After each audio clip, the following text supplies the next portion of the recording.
the beautiful thing that happens on top of just feeling like you're in alignment is that you also are going to be able to share with your listener something that comes uniquely from you, from your perspective, and it's going to be different from any of the other content that they can get. Most hosts never achieve the results they hoped for. They're falling short on listenership and monetization, meaning their message isn't being heard and their show ends up costing them money.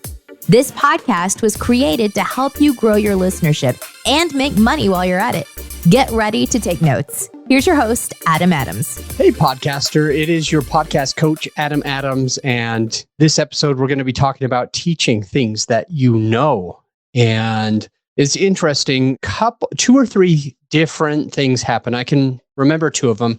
A buddy of mine, Chad, came back onto social media after quite a while being absent from social.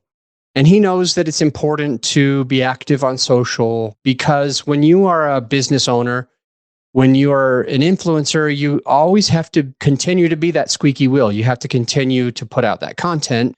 And when you stop doing it, people can't find you. And sometimes people don't trust you because one of the ways that we vet somebody is by going through social media and making sure that they are who they say they are, making sure that they're posting actively, that they're posting about the things that they say that they know, making sure that they don't drink or take too much drugs or whatever it is that you want. A lot of us vet people on social, and he knew that it's important for him to be active there and focusing there. And he disappeared. He disappeared for a while. I would venture to say he disappeared for almost 6 months. And when he came back, he said, "Hey, I don't feel like I was in line with my own integrity." Now, I'm paraphrasing how he worded it, but he said, "Hey, I don't feel like you probably didn't see me on social for a long time. And it's because I didn't feel like I was myself. I didn't feel like I was being truly the authentic me." And he went on and I watched his whole video. He stated a lot more, which is exactly what we're covering in this episode. And then again today, which I think was the third time, I just don't remember what the second time was, a friend of mine who runs a big company that helps coaches and people that do coaching for a job, he helps them to get their first $20,000 per month. And he's been doing a good job with people. He's been supporting a lot of great new coaches at getting to their first 10,000, 20,000, 30 or 40,000 a month. And I follow him and we've been friends for a while. I've helped him in his company before. My podcast agency, the Grow Your Show, has helped him in his podcast before.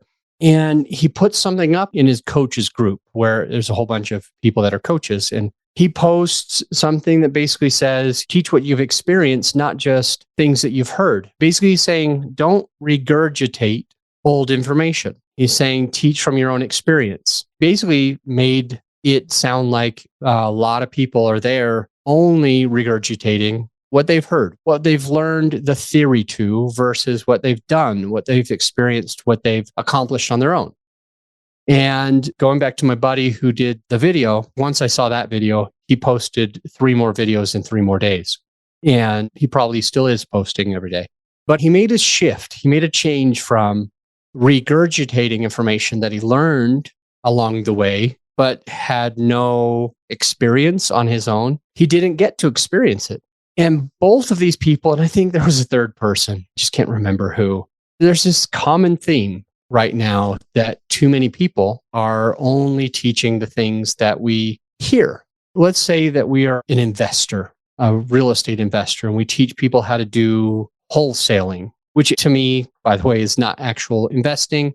Technically, it's more of a job than an investment because it doesn't pay us when we don't do anything. It only pays us when we work on it. So it's kind of like we only eat what we kill. It's a little bit different, not to complicate it. Let me get out of there for a second. Let's say that you teach people how to wholesale and you've done some wholesales, but you haven't done all of the things. Well, don't teach the things that you haven't yet done, that you haven't yet experienced, that you haven't accomplished, that you don't really know how it goes or how it feels to be in there. And I'm absolutely guilty of it because when I had a real estate podcast, I would teach all sorts of real estate investing strategies that I had heard, that I had learned, but I hadn't done them all. So for example, I would teach some things where they're called wraparound mortgages. And I would teach how to do it, but I never had experienced it myself. And so I remember thinking when I recorded those episodes, I recall thinking like, I hope this is really how you do it. I think I understand it. I think that I heard it right, but like I had never really done it. And so if I went back into history, if I could go back into time, now that I've learned this, I might change. I might make a couple of tweaks to that. I might say, hey, I've learned a little bit about this, maybe enough to get me into trouble. I think it kind of works like this. And I'm going to have a person as a guest on my show who can teach how he did it or how she did it versus me being there trying to teach something that I hadn't yet done. Now, on that podcast, obviously, I taught many things that I had done. I was really good with creative real estate and thinking outside the box and always figuring out a way. And I was really good at grabbing the details and learning from other people's experience, but I didn't try everything. And if I could just go back into history, if I could go back into time, I would probably switch that. I would probably tweak that. And out of how many episodes have we done on this podcast so far? 500-ish episodes? I'm not sure. It just keeps building and building and building. After several hundred on this podcast and 1,200 total episodes that I've done, I've learned a little bit, but I also realized that there's probably a time or two that there was something in podcasting that I hadn't yet experienced, but I taught on it or I professed from it from a standpoint of experiential. And what I'm thinking and hoping through this theme, through my buddy who came back to social after months and the guy who coaches coaches, and their thoughts on how we really ought to be coming from that right place, it's giving me that vigor, that enthusiasm to think, okay, what is it that I really have done that I could share my experience from? Because when it becomes, here's the secondary part to this, that here's the last piece to why this is important. It's important because A, it puts you in your zone of what you're comfortable with and from where your experiences are, and helps you feel like you're in integrity with yourself, in alignment with yourself and your values. But additionally, when you are able to teach something from how you've seen it or how you've experienced it, what it really does is it gives you an edge. So it gives you an additional uniqueness compared to anyone else who is teaching that. So if somebody else is teaching it, regardless if they've experienced it or not. So what I mean is, even if they have experienced it, they will share it from their point of view. Or if they're regurgitating, they'll share it from somebody else's point of view.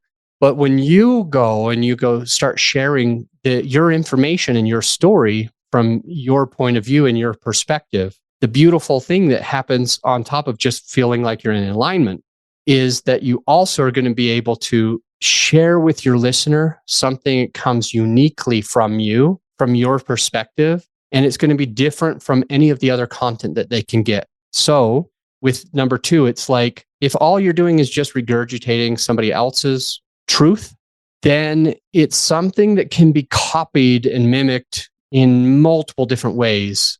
But when you're regurgitating your own truth, your own experience, then it's going to be able to come across as a uniqueness that differentiates you from your competitors, you from the other podcasters in your space. And that's going to help you to be able to be a better coach, a better mentor, a better podcaster, and hopefully a better business person when you are able to share your own experiences. And I hope that's what you focus on after listening to this episode. So thank you for checking it out. Thank you for listening. And I do have a question or a hope. If you liked this episode, do me a favor, do your friend a favor, share it. Share it with somebody who needs to hear it, or go ahead and give a honest review of the podcast, a written review of what you think of the podcast, what you're learning from the podcast, what you like and what you don't like. I'll see you on the next episode. Oh, hey, because 3 of my clients came to me recently looking to find a way to have their podcast make them money instead of cost them money. We put together a resource for some of our clients, and I want to give it to you as well. It's something that did actually seem to help, because one of them is now making $2,600 a month, another one's $4,500 a month, and the third is making between $5,000 and $10,000 each month.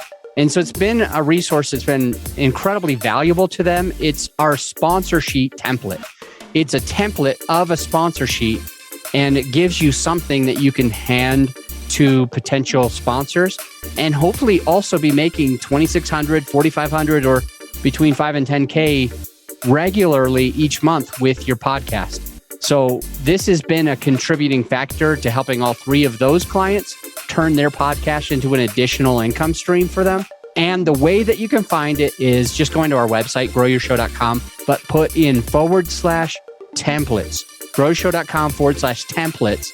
And then you can actually download that template and others that could be valuable to your podcasting experience. I'll see you on the next episode.